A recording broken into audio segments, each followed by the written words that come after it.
For more information about this or any episode of the podcast, check out the website at philosophizethis.org. We have additional content, further reading, transcripts of every show, all free, of course. But if you value the show as an educational resource and you want to help keep it going, you can find out more about how to do that at patreon.com/philosophizethis. Or alternatively, if you're buying something from Amazon this week anyway, consider clicking through our banner. It's at the bottom center of the landing page of philosophizethis.org. Small percentage goes back to the show. It may just be a click for you, but every little bit adds up. Thank you for wanting to know more today than you did yesterday, and I hope you love the show. Hey guys, it's me, Stephen West. This is Philosophize This. One quick order of business, and then we'll get on to the stuff you're actually interested in. There will be no newfangled rock and roll musical interludes in this episode. I've gotten several complaints. Look, I'm not trying to give some edge to the show or anything. It's not like the show has a rock and roll theme. It's just supposed to break up the monotony of me droning on about philosophy for 6 hours straight. Like, it's for you guys. When you start to doze off 15 minutes in, it's supposed to be like an alarm clock. But regardless, the way I see it is we have two options moving forward. We either find a new way to transition between segments, or we have no transitions, and I just become a much more interesting speaker. A speaker that doesn't make it sound like one massive block of audio. But just know, in this interim, whatever deficiencies I may have as a speaker, it's not for lack of effort. I'm spending every free second I have trying to get better, and I'll never be content with doing nothing. That you can guarantee. I am always going to try to improve. But anyway, on to the philosophy. Let me start by asking, when history looks back on today, 2013, will it say that your country was in a golden age at the time? Are you living in a golden age? Try to imagine yourself as a citizen of Athens right around the 5th century BC. The city of Athens at this point is undergoing a massive period of prosperity. And there's this guy named Pericles in charge. He just assumed the throne. He's doing a really good job. And this leads to a golden age of culture and philosophy. So naturally, when things are going really well in one place, people flock to that place from all the surrounding areas. In this case, it was mostly other Greek city-states. Now, as an Athenian, you would live in a democratic society that had a love of its legal system. Athenians loved a good argument. They loved to be entertained. And most of the time, you could find both of those things in the courthouse. Athenians would have been huge fans of Judge Judy.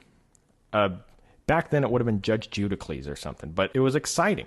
If someone took you to court for something, it could affect the entire outcome of your life. The problem was, language and critical thinking was still in its infancy.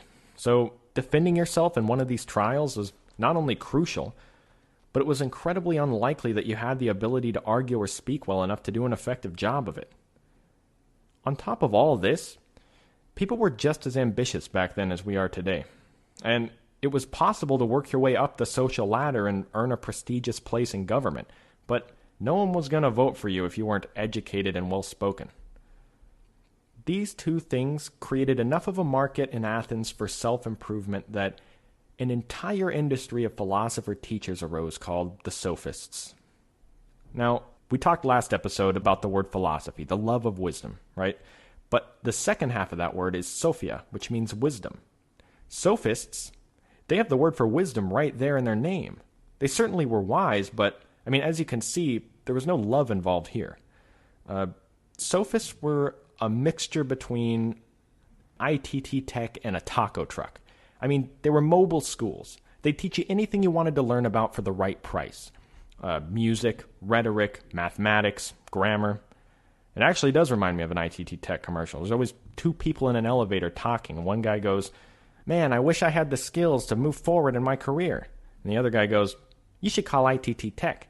They can help you specialize in paralegal, dental assistant, scuba instructor, the marquee that pops up at the bottom of the screen."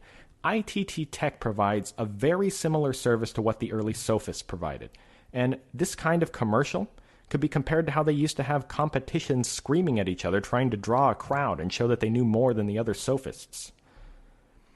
These sorts of screaming matches, combined with just the generally sleazy nature of charging a lot of money for something that was held to be sacred, it just made a lot of people dislike them.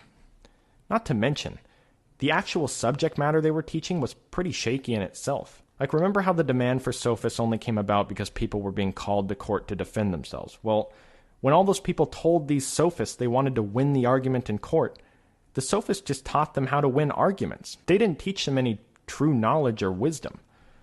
So as a result, you had hundreds of people that just became masters of rhetoric. There's even cases where they probably should have been guilty and they were able to win. The sophists taught these people little argument tactics like nitpicking insignificant points or discrediting the source of the information. They taught them to win the argument even if they had the worse argument. And this didn't make people too thrilled with the sophists. But they definitely understood the power of language and its ability to influence people. One very notable sophist was a guy named Gorgias, and he wrote about language in one of his works called Encomium of Helen. It was basically a promotional flyer for his school. He wrote it with the sole intention of attracting new students and getting business, and really trying to make a case for why the investment of their money would eventually yield benefits. He said it like this, quote, "Just as different drugs draw forth different humors from the body, some putting a stop to disease, others to life, so too with words. Some cause pain, others joy, some strike fear. Some stir the audience to boldness, some benumb and bewitch the soul with evil persuasion." End quote.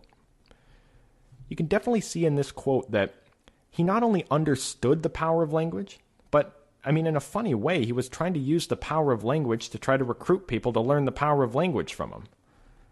One common thread among all the sophists was that they were skeptics.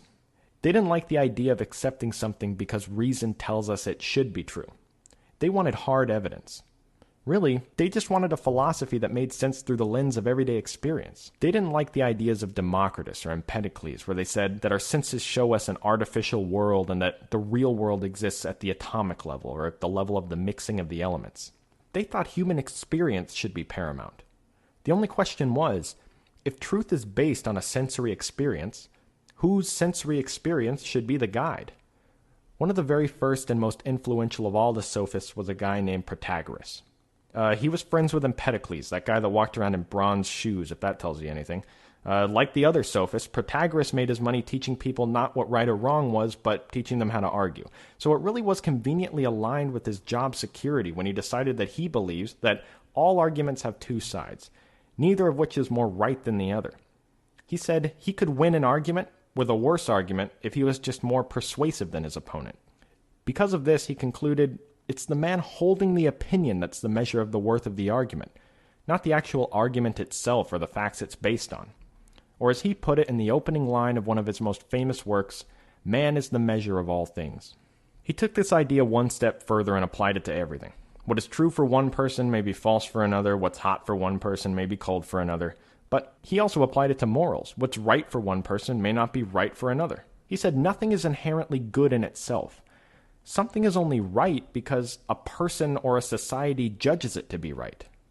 This idea of there being no absolutes or moral principles and that everything is subjective is known as relativism.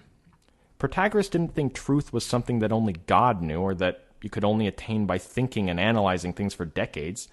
He thought truth was what any one guy makes it.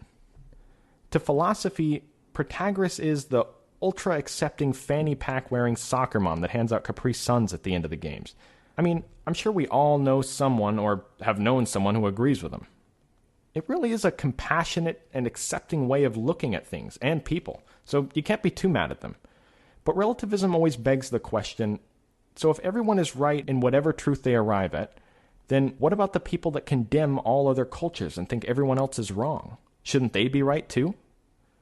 And I remember reading something Socrates said one time, and it was like, if relativism is true and everyone is right regardless of what they think, how can any one man be wiser than another?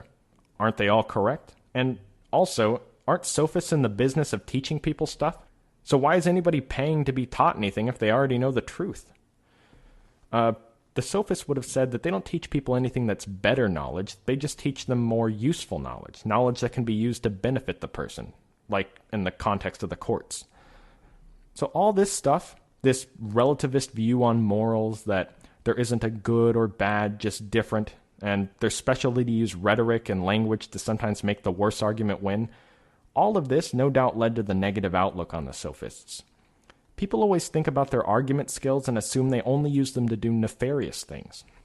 They have this view like the Sophists are just sitting around teaching one O.J. Simpson after another how to get off scot-free. But don't forget, they could have just as easily used their special ability to argue to fight for justice or to do what the citizens thought was right. I mean, you can definitely find several examples of how the Sophists help advance philosophy. Relativism was a direct assault on the idea of moral principles, or there just being one definition of good or one definition of just or whatever. And this discourse ended up heavily influencing Plato to address the tenets of morality, and really to try to base it on something eternal or stronger than one man's opinion. And if it weren't for the Sophists, Plato may have never taken the time to clarify these things, and it's some of his most important work. Personally, I like what they had to say because it was open-minded, and if argument was their specialty, then a truly great position at the time would have had to suffer the gauntlet of sophist argument. And if it could survive that, no matter how annoying it must have been at the time, that argument would be a stronger, more well-crafted argument for the experience. So real quickly, I'd like to tie up some loose ends and help bring together all the stuff we've covered so far in the last 2 episodes. Now, we aren't the first people to ever study pre-Socratic philosophy. There have been several really smart people that have categorized all these thinkers and ideas in detail, and they wanted to find a way to remember it more effectively too. So as you can probably imagine, they didn't all use the same method of categorizing them.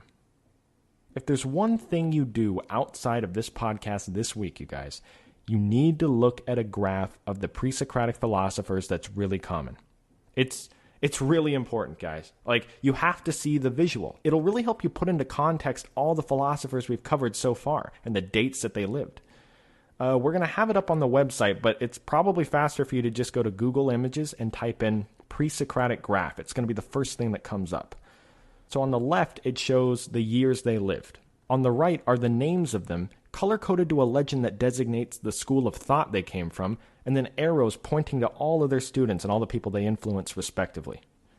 Now, there are different ways people categorize these pre-Socratics. One example is what we've already talked about, the Ionian and the Italian classes. Those are 2 geographic regions. So if you wanted to remember them based on where they came from, that would be one method of remembering. But there are other ways. Sometimes these historians of the pre-Socratics will break them down by their ideas, and this usually ends with them being separated down into 6 or so different schools of thought. Now, these schools of thought will probably never, ever come up in a conversation you're having about philosophy. But, I mean, think of it this way. If it ever comes up as a question on Jeopardy, all your friends are going to look at you like you're the Rain Man for knowing that answer. Then you can just stand up and go, oh, is this Teen Jeopardy? No? Oh, okay, it's too easy. I'm leaving. You walk out of the room. Instant legend, by the way. But another reason is, you'll see why we learned about the particular philosophers we learned about. Each one of them comes from a different one of these 6 schools. And I've even seen a couple guys break down the 6 schools into 2 separate categories further. They divide them into monists and pluralists. Monists were philosophers who thought the universe is made up of one fundamental substance. The 3 schools that thought this way are the Milesian school, that's where Thales and Anaximander came from, the Pythagorean school, the school formed by Pythagoras and his followers, and the Eleatic school, whose most notable member was Parmenides, and it's called the Eleatic school because Parmenides came from a town in Italy called Elea. So those were the monist schools. The pluralist schools were made up of people who believed there wasn't one fundamental substance, but many fundamental substances. The 3 schools classified as pluralist would be, you guessed it, the pluralist school. That was the one Empedocles was part of with his earth, fire, air, and water. The atomic pluralist school, which had Democritus and Leucippus at the helm, and then the Sophists, who we just talked about. But it's important to note that the Sophists weren't necessarily all pluralists. They just lived at the same time that pluralism was very popular. In fact, they didn't care at all about what the universe was made of. They just wanted to make money. Maybe if the universe was made out of Coach purses or something, they would have cared. But if you look at the graph, it moves in a pretty deliberate direction towards one guy. Not only was he highly educated from all the conflicting schools of thought that existed at the time, but he took all that he learned from them and created his own completely new way of thinking. A way of thinking that made him one of the biggest names in philosophy, Socrates. Socrates must have smelled like the dumpster behind Panda Express. I mean, he had famously terrible hygiene. People would say he went everywhere without shoes, he never bathed, he never cut his hair. Not to mention he wasn't very easy on the eyes to begin with. There's a story of him being challenged to a beauty contest as a joke against a guy named Critobulus. Now, in this beauty contest, both sides have to make an argument as to why they're more beautiful than the other, and they actually went through with everything to entertain themselves. That's the kind of stuff people did back then. Socrates starts making his case for why he's more beautiful than his opponent here. Quote, "Do you hold, then, that beauty is to be found only in man, or is it also in other objects?" Critobulus, "In faith, my opinion is that beauty is to be found quite as well in a horse or an ox or in any number of inanimate things. I know at any rate that a shield may be beautiful, or a sword, or a spear." Socrates, "How can it be that all these things are beautiful when they are entirely dissimilar?" Critobulus, "Why, they are beautiful and fine. If they are well made for the respective functions for which we obtain them, or if they are naturally well constituted to serve our needs." Socrates, "Do you know the reason why we need eyes?" Critobulus, "Well, obviously to see with." "In that case, it would appear without further ado that my eyes are finer ones than yours." "How so?" "Because, while yours only see straight ahead, mine, by bulging out as they do, see also to the sides." "Do you mean to say that a crab is better equipped visually than any other creature?" "Absolutely, for its eyes are also better set to ensure strength." End quote. So I love this story because it encompasses a lot of what Socrates was. He had a great sense of humor. He was famously unkempt, and through asking Critobulus to give his definition of what beauty is, he's able to use the contradictions in his definition of beauty to make a case for why he's more beautiful, even though it's obvious to everyone that he isn't. He lost the contest, by the way, but it didn't matter. What he succeeded in doing is he showed Critobulus that maybe he didn't know exactly what beauty was. Critobulus said, when things are well made for the respective functions for which we obtain them, they are beautiful. But by asking him a series of questions, Socrates proved that the answer couldn't be that simple. This is what he is known for. Socrates never started a university. He never lived in a castle. He never even wrote any of his thoughts down. He didn't believe written text was the way to do philosophy anyway. To Socrates, the only thing philosophy was discussion, questioning, and argument. His particular brand of it was called the Socratic method. Now, the best guess historians can make as to how he developed this intense questioning style is in a famous story about a friend of his going to the oracle at Delphi. The oracle at Delphi was a rotating older peasant woman that lived in the area that was on drugs, who apparently channeled the god Apollo, and people would go to her and ask her for advice. And Socrates' friend asked the woman who the wisest man in the world was. She said, Socrates. His friend came back and said, hey, Socrates, the oracle said you're the wisest man in the world. And Socrates was absolutely shocked by this. He went instantly to work to get to the bottom of it. By the way, no victory dance or anything. He just started. He just went around to all the wisest people he knew and started interrogating them. He realized that these people only thought they knew a lot. When you ask the right questions, it turns out their knowledge is false. Here's a quote from the Apology. I am wiser than this man. It is likely that neither of us knows anything worthwhile, but he thinks he knows something when he does not, whereas when I do not know, neither do I think I know. So I am likely to be wiser than he to this small extent, that I do not think I know what I do not know. End quote. This method he used to question people and ultimately point out how little they actually knew was his greatest contribution to philosophy. There's a quote from a guy named Cicero who was writing about this in Socrates when he said, quote, Socrates, however, was the first who called philosophy down from heaven and placed it in cities, and introduced it even in homes, and drove it to inquire about life and customs and things good and evil. End quote. This quote about Socrates is amazingly insightful for someone who lived almost a half a millennia later. Before Socrates, philosophy was done only by men, and only by men who were born into or were clever enough to attain a lot of money, so they didn't have to spend their days working, they could spend them thinking. Once Socrates realized that the reason he was wiser than everyone is because he can admit that he knows nothing, he set out to correct the citizens of Athens and fix their assumptions and preconceptions. He hit the streets, like those Mormons that come to your house on their 10-speed bicycles, in the marketplace, in the public square, in the front of the courthouse, anywhere. He just started accosting anyone unfortunate enough to not look busy when he was walking around. He'd walk up to them with a very self-effacing manner about him, saying things like, "Oh, please help me. I'm an ignorant person. I'm wondering if you can help me get to the bottom of something. What is justice?" Or "What is virtue?" One of these questions. People would give their obviously flawed response, and he would just lay into them, questioning them, pointing out contradictions or exceptions, and eventually getting to a place where the person was either angry at him because he made them feel stupid, or angry at him because he wouldn't leave them alone.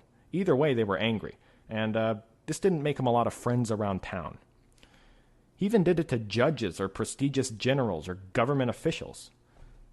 It didn't take long before he had so many people mad at him for doing this that they started labeling him a sophist. But he didn't care if people liked him or not. His main goal wasn't to make friends, it was to help others discover how little they knew and get them on the path to truth. He compared himself to a midwife. But instead of helping deliver babies, he questioned everyone and helped deliver new ideas into the world. But his midwifery didn't stop in his lifetime by any means. The Socratic method is also known as inductive argument. This is where a set of premises based on experience is first established, and then those premises are then shown to lead to a universal truth. Inductive argument was used extensively by Aristotle and even Francis Bacon, who used it as a major influence in the scientific method.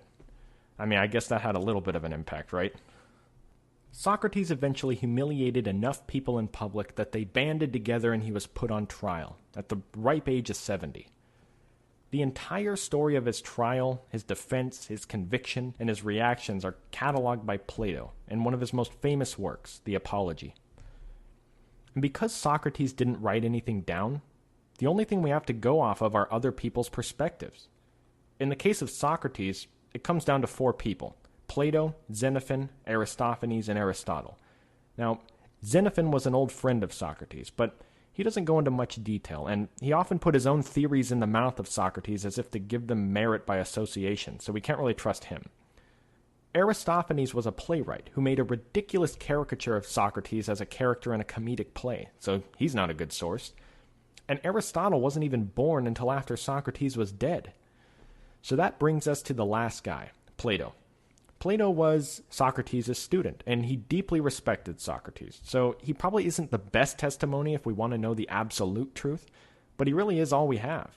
And of the 4 of them, Plato's testimony is usually held in the highest regard, especially because he was the closest to Socrates of the 4 of them. But one thing is for sure. Although these 4 sources vary considerably about who Socrates was, it's a pretty good chance that the similarities that we find in all 4 of them are accurate. To understand why Socrates was put on trial in the first place, and the kind of biased jury that he faced, it's good to know about the political climate that existed in Greece at the time. 5 years before the trial of Socrates, Athens and Sparta ended the Peloponnesian War. Sparta won, by the way. So Athens was turned into an oligarchy, taken over by a nice group of gentlemen known as the 30 Tyrants in the year 404 BC. They committed such gruesome genocide that they were overthrown only a year later. Now, it took a couple years to sort things out, and democracy was finally restored. Socrates was being tried only 2 years after democracy had been restored in Athens, and back then 2 years was nothing. So they were really uneasy and really testy towards anyone who was questioning government or trying to evoke change in any way. The charges that they eventually placed against him were corrupting the young and denying the gods of the state and introducing new gods. See, there was no separation of church and state back then. In fact, quite the contrary. Only the state had the power to choose what was a suitable god to worship or not worship. And it didn't look very good for Socrates, being a guy that used to walk around claiming he was getting advice from this thing that followed him around called daimonion, or his personal guardian angel or something like that. People started to ask him about it, and he was like, "What, this guy? Daimonion? No, it's just flying around giving me advice all the time. It's not a god or anything." He was treading on thin ice. Take all the personality traits we've discussed thus far, and now imagine what you would think of Socrates when an extremely popular play is released with him as a central character. The play was by Aristophanes and it was called Clouds. Socrates was depicted as a complete moron, and it was a ridiculous, cartoonish version of Socrates. But it was supposed to be that way. It was a comedy. The goal was to make people laugh. And it worked. The Socrates in the play would just ramble on about silly things. Like there's this one scene where he just puts his arms out and spins around in a circle screaming, "I'm walking on air! I'm walking on air!" And everybody would just die laughing in the audience, apparently. That was a hilarious part. But seeing how many people in modern times get their perception of the world through media or entertainment, and then they take no time to educate themselves about whether it's true or not, it's not hard to imagine this immensely popular play shaping the public's collective view on Socrates. I mean, this kind of stuff happens all the time. Like, how many movies have you seen where a drug deal is going down, or some two-timing street hustlers are taking people to the cleaners, and for some reason it's accepted as the gospel truth that if you ask a cop if he's a cop, he has to tell you yes. Turns out that's not actually the case. But I mean, you ask somebody that watches those movies and they're like, "It's in the Constitution, man, he has to tell you." Sometimes people just accept what they see in movies, and it doesn't seem like it was much different back in the time of Socrates. The play also painted him as a sophist, and people hated the sophists. The reason it was a common rumor that he was a sophist is because of his lifestyle. Although he didn't take any money as payment, the guy didn't shower, let alone work or know where his next meal was going to come from. He was broke.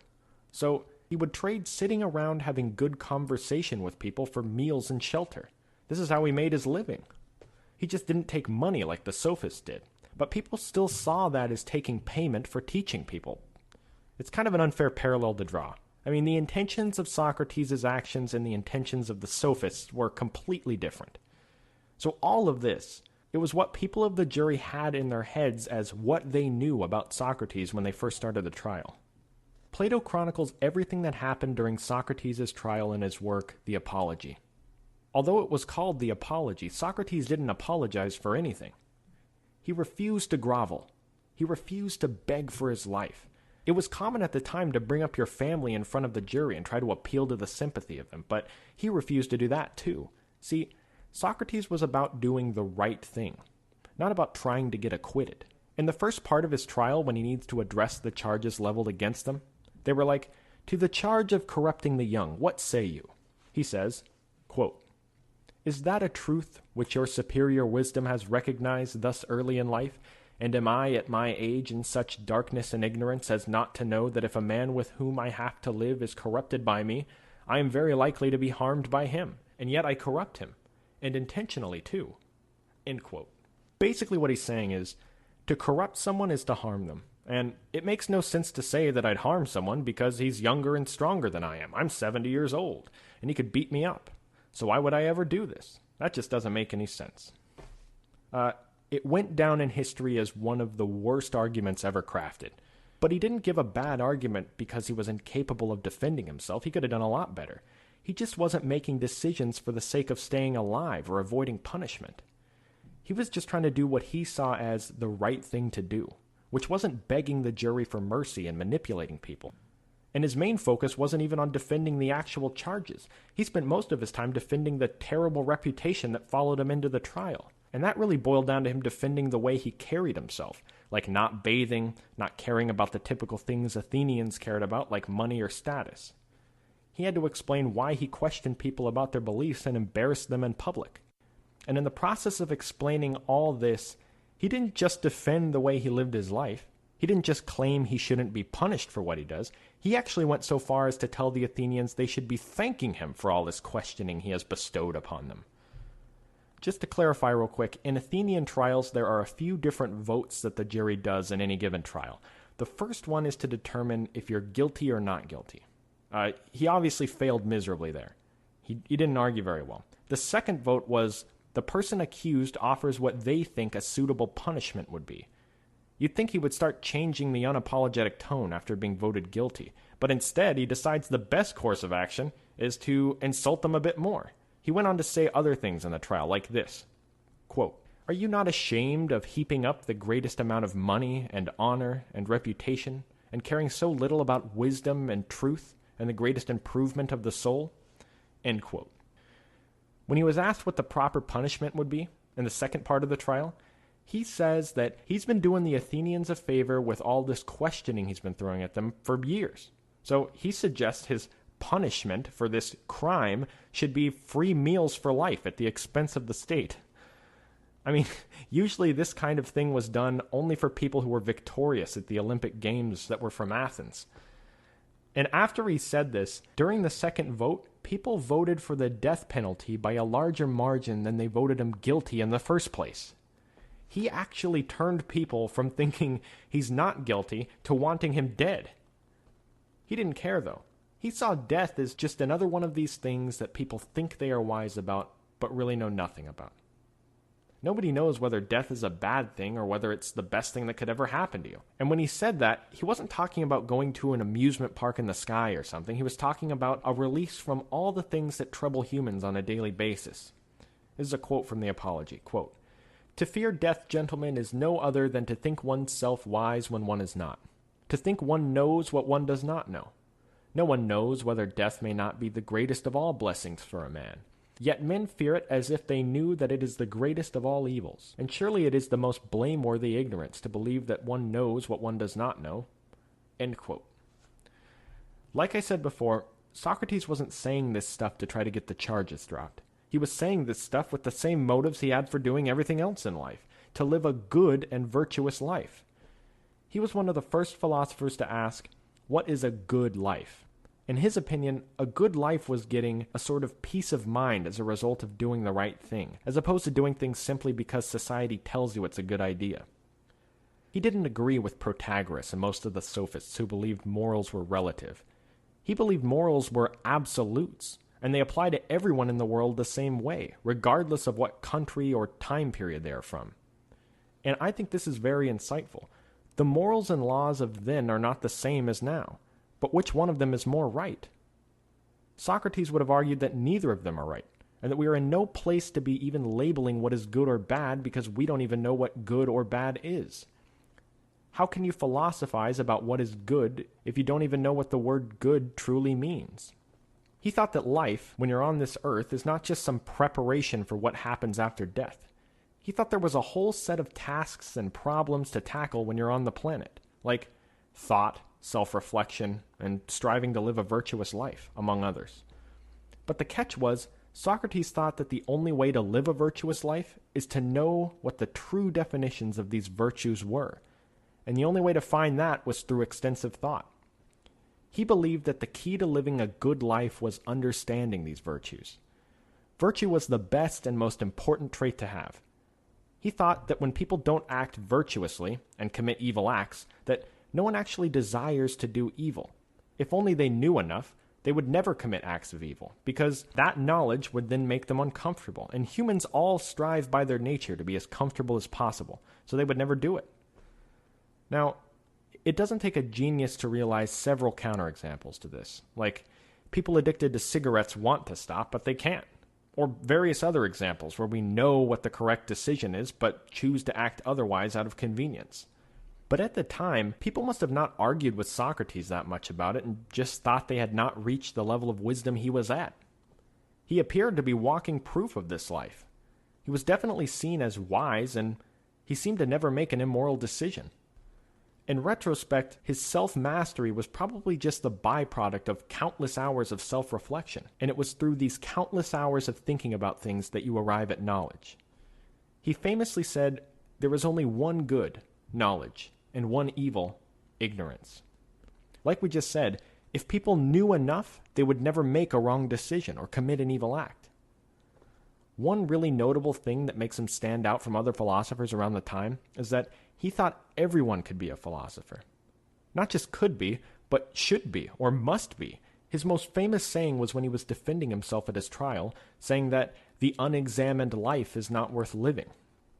So really, he thought if you were a person who just walked around aimlessly, not questioning anything, or why you believe what you believe, he doesn't think that life is worth living. To Socrates, pursuing knowledge was the ultimate goal of life.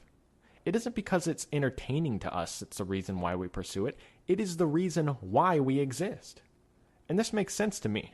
But maybe I'm a little biased. From the time we are babies, we're just information sponges, constantly trying to learn more and gather skills that'll make surviving later in life easier. But for some reason, at a certain age, some people just stop. They're perfectly content with the knowledge they've gained thus far, and they just call it a life. Honey boo boo and yelling at 12-year-olds on Call of Duty all day. But Socrates takes it one step further. Knowledge is also supposed to help your soul. He thought the unexamined life makes the soul dizzy and confused, where the wise soul is stable.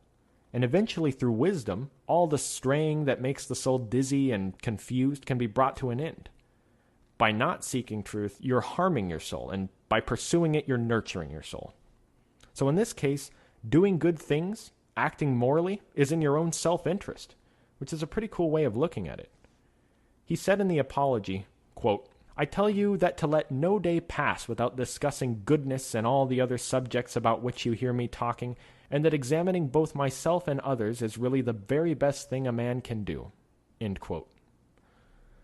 Socrates was convicted to death, and with all of his friends around him crying, he was forced to drink hemlock, or a poisonous broth made from a plant indigenous to Europe that actually is found in the parsley family of plants. Or, if you want a modern version of hemlock, just go buy a 0-calorie energy drink. But Socrates died a martyr for the cause of philosophy, and his dialectical method and the questions he asked would change the way philosophy was done forever. It's really sad. Socrates had so many enemies, just for asking questions. He really was kind of like an annoyingly inquisitive child. That's actually how I think about him sometimes. I mean, I'm sure we've all had that curious little kid asking us a bunch of questions at a family reunion or something like that at some point in our lives. You say something and then the kid just keeps asking, why? Why? Why?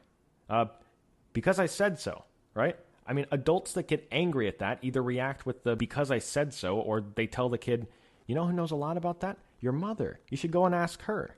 It's funny how similar these two reactions are to the reactions Socrates would get in the public square of Athens. The because I said so would be his victims getting angry because he embarrassed them, and the go ask your mother would be his victims getting angry because he wouldn't leave them alone. These enemies of his would label him as a sophist. And it's that label and the reputation that went along with his name that eventually landed him a guilty conviction to a crime he didn't commit. But Socrates wasn't a sophist. I mean, every source of history agrees that Socrates could have easily avoided execution. He could have easily defended himself, manipulated the jury with his superior intellect, and been deemed not guilty.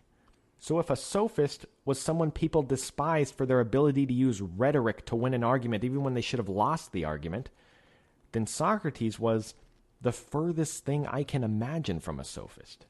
He lost an argument he could have easily won because of how much he cherished his moral principles. And just think about this for a second, guys. He faced death.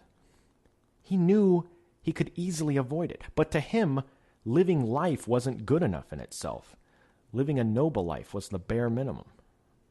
To go against his basic survival instincts was to go against hundreds of thousands of years of evolution, and I can't think of anything more admirable than what he did. In modern times, most of the characteristics of people that we admire as humans are characteristics that are gained from going against our evolutionary instincts. Like, to see the delicious, calorie-dense cupcake full of fat and sugar that our brains are telling us we need to jump on in case we don't catch an antelope next week, it's an admirable person that never succumbs to that desire. Or to be a selfless person removed from your own ego, that ego that's put here by evolution in the interest of self-preservation, to make me the most important thing. Make no mistake, what Socrates did went against the most deeply ingrained of all animal instincts. And forget philosophy for a second. He's an incredible human being for that.